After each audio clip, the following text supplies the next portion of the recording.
Hey everybody, what's going on? Welcome back. Today we're going to be taking a look at a bed and breakfast modular building, and we're also going to place it in the Lego City. Lego actually has a friend set that's known as the Castle Bed and Breakfast. So the alternate model that we're going to build is known as the Corner Castle B&B. It was done by Brick Artisan, and the instructions are available on rebrickable.com.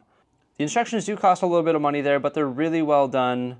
They're quite intuitive. It's just like a Lego set. Once you purchase them and download the PDF, you can follow along just like a Lego set, so it's pretty cool. Here we have the two sets. Each one has 1,311 pieces. We unboxed those and mixed them in with all of the additional pieces that you need, and then sorted them all by part type, just bag by bag. So we've got like the windows and fence elements, vegetation, jumpers, tiles, arches and slopes, modified plates, 4x plate, brick, all the smaller stuff over here, and these awesome pieces right there. Those are so cool. After constructing the 3,009 piece modular building, these are the parts that we're left over with. So there's quite a bit. You know, you've got like the nougat 1x1s, some interesting connectors over here, like all of the candlesticks, some vegetation, large window frames, some brackets, bricks in that interesting blue color and also white, some curved slopes and also inverted slopes there, tiles, some green plate, which you can't go wrong with, also these interesting light gray plates, I like those. And as we were building the model, we decided to make some part substitutions. For example, this large 8x6 green plate. It was being used to like support one of the floors, and it's like, okay, well, I'm going to switch that out for some dark bluish gray 2x8s or whatever it may be, and save some of these awesome parts so we can have these in our inventory. So yeah, as we went through, we just made some substitutions, and I think that's the interesting thing about taking on rebrickable models is you have the flexibility, well, you have this with any Lego model, but you have the flexibility to go through and make alterations to the design. So if you don't like something or you want to improve something or you just want to change some colors, whatever it may be, you have the freedom to do that. But of course, it's Lego. You always have the freedom to do that. But yeah, this is just the leftover pieces from the 3009.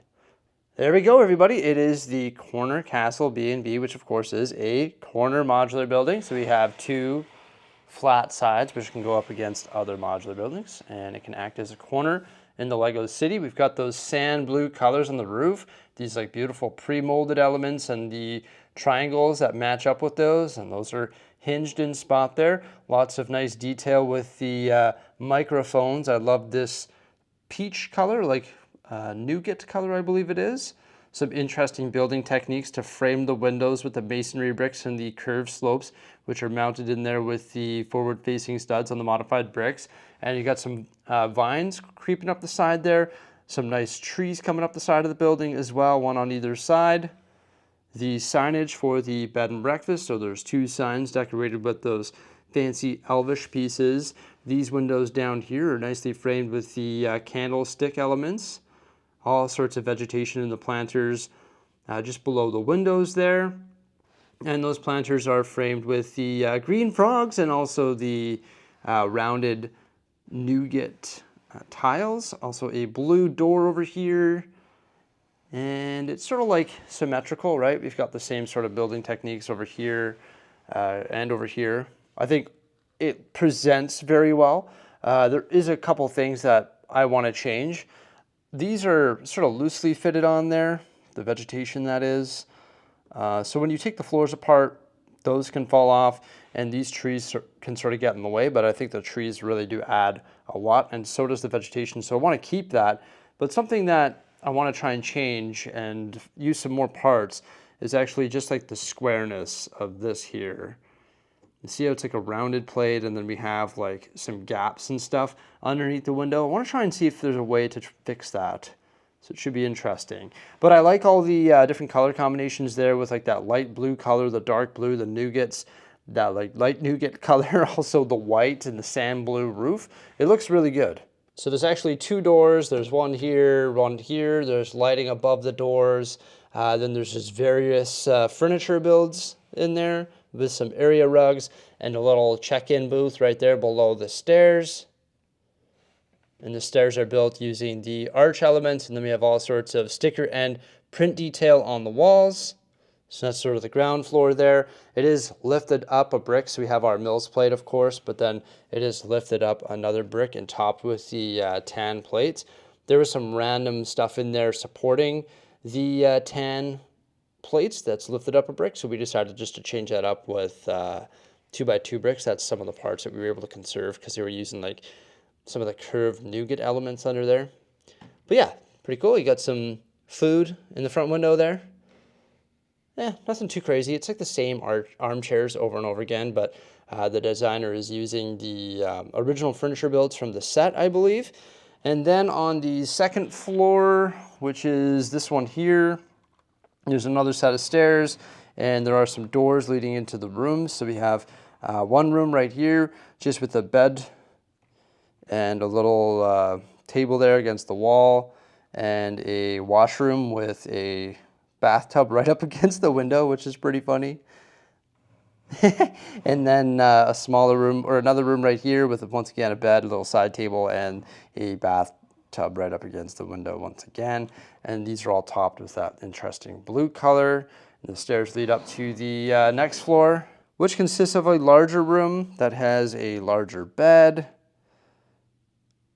Also a chest over there with various elements around it. And there is a small kitchen right there as well. So this is more so like a suite. And there is a washroom in here with another one of those bathtubs. This interior is pretty basic, but it uses a lot of the original mini builds from the set, which is of course to be expected. You could go through here and completely redo everything, but then you'd just be pulling away from the origin of the set. And I don't know if it's going to be necessary to do that. And then we have the roof here, which has the sand blue decorative cones, which look really good. Those are extended with a plate and tile and curved slope build, which are held in place by some connector pieces, some little doors leading into that little area there. And you've got two of those. And this area back here is tiled off with nougat tiles, and there's also some plates mixed in there. And then you have the decoration with the microphones. For some reason, we didn't have enough microphones. Maybe we forgot to order them. I don't know. Sometimes when you're building rebrickable models, you find out you're like, oh, I don't have this piece or this piece or this piece. I must have forgot to order those or pick those or whatever it may be. But it's all good. We just like space them out there. And that roof actually matches up with this roof section right here, which is nice. It's sort of decorated the same way, and it just notches in place just like that there. I want to see if I can just round out some of these like pieces just underneath the windows, right? I think if we do something different here, we would be able to change that up. Like the construction of it on the underside looks like that.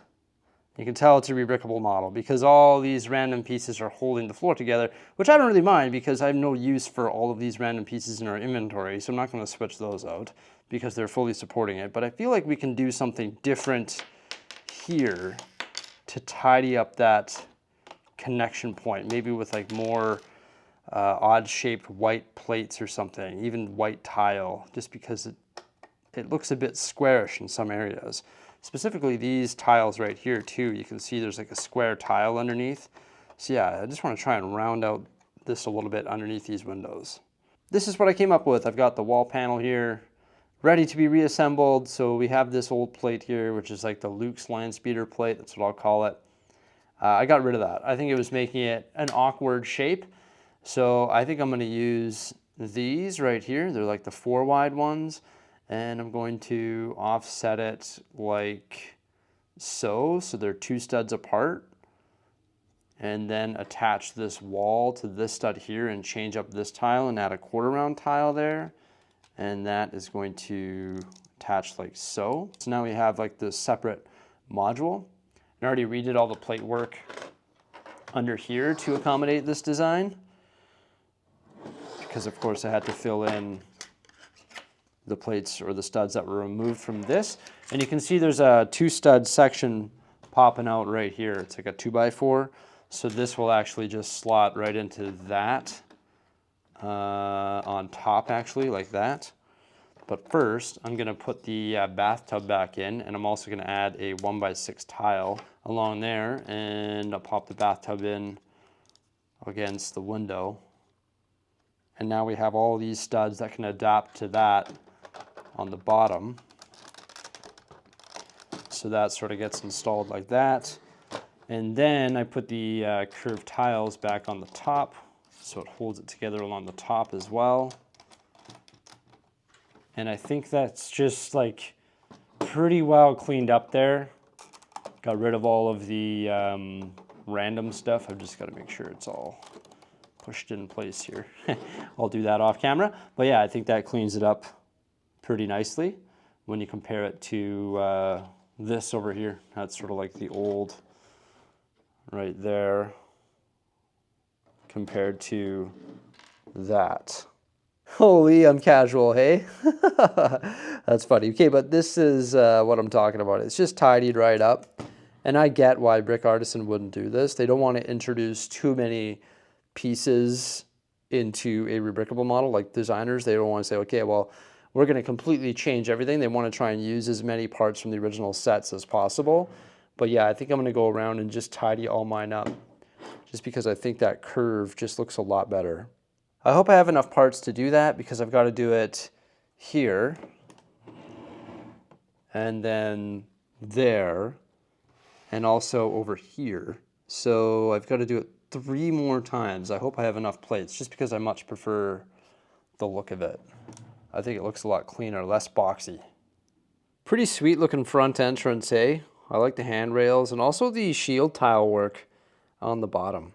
We couldn't make the mill's plate a random color because you can actually see through the shield tiles. So you gotta make sure that section there is dark gray.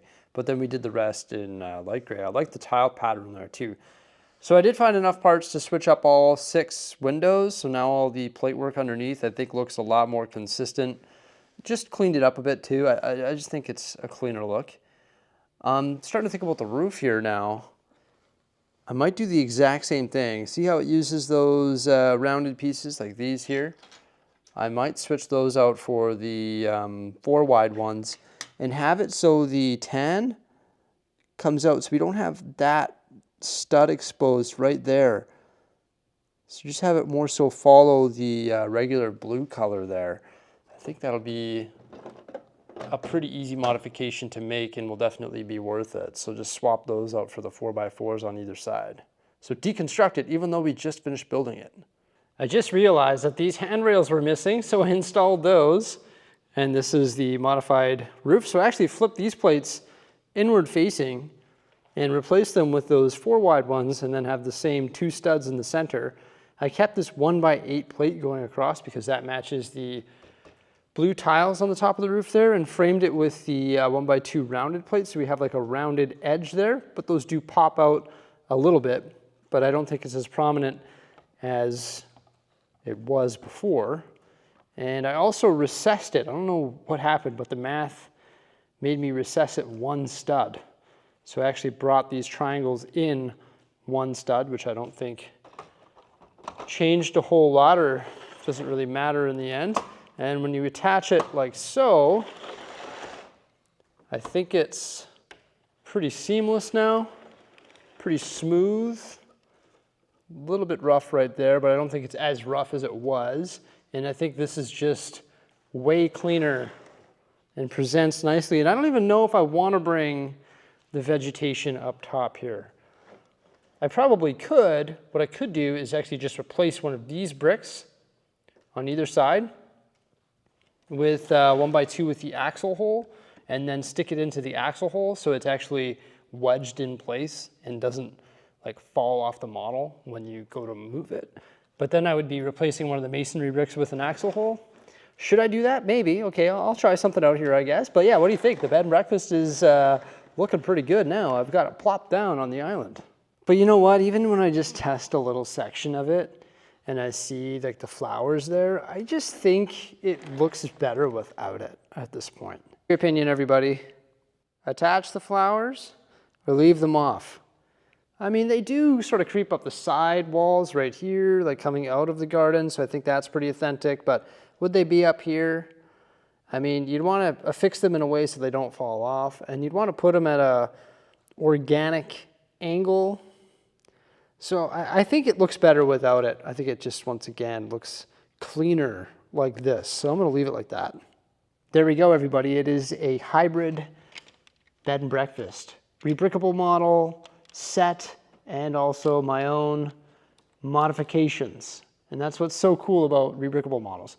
I probably should go through the interior and like fix it all up. It's all like these weird colors and stuff, but it's just like the Friends colors. And there is some repetition with the furniture, but it's a bed and breakfast, which is like a hotel. So the repetition with the furniture makes sense. You know, if I ever get bored and run out of time or run out of things to do, then I'll go in there and I'll modify the interior. But I mean, you can't even see it. So I think it looks fine. It gets the job done and I'm happy with it. This thing looks pretty sweet. Now the big question is where are we going to place it here in the Lego City? Let's try and figure it out. So originally I thought this model was going to go on the island, but I'm not sure if it's going to go on the island anymore because the concept for the island has changed. I used to think that this was going to be a downtown core expansion, and this was going to be all modular buildings. It was going to be similar to what we have over there with a combination of like island style vibes, but modular buildings as well. But that has changed. So I had to find a home for it here in the Lego City downtown core. And I decided to place it right on the canal, right up there on the elevated area beside the modified pet shop, which we doubled up, and the other rebrickable models. So it's sitting beside other rebrickable models. I think it makes sense. I think it looks good there. The colors work well with the pet shop and the neighboring building as well. I think that looks good. Could it change in the future? For sure, but it's brand new. May as well keep it front and center. I think that looks pretty sweet. What used to be there? Well, that was the other alternate model, which is a rebrickable model of a Disney costume shop, which we built using a Disney castle, and we're working on the amusement park, so it makes sense that that resides somewhere in the amusement park. Where that's going to be, I'm not sure, but at this point, it's just right over there below the haunted house. I think that makes sense. You know, one day we're going to run out of space for Lego City modular buildings. And that's why I was sort of pitching the idea of having the island expansion be the downtown core, because I know we're going to run out of space. But there's a lot of people that didn't really like that and almost got canceled. No, not quite there, but you know what I mean? Like, I was thinking this could be a downtown core expansion just because we want to take on more models and we want to start building just like more rebrickable models and start building more just buildings in general. But that doesn't mean we can't do that on the island. We just have to change the way that those buildings look. They've got to look more so like this. But yeah, there we go. Another modular building built and placed here in the city. I hope you enjoyed this update. I think that looks pretty sweet right there. Pretty exciting times. Everybody, thank you so much for coming by. Please like, subscribe, and stay tuned for some more great stuff coming out in the near future. Have a great day. Bye for now.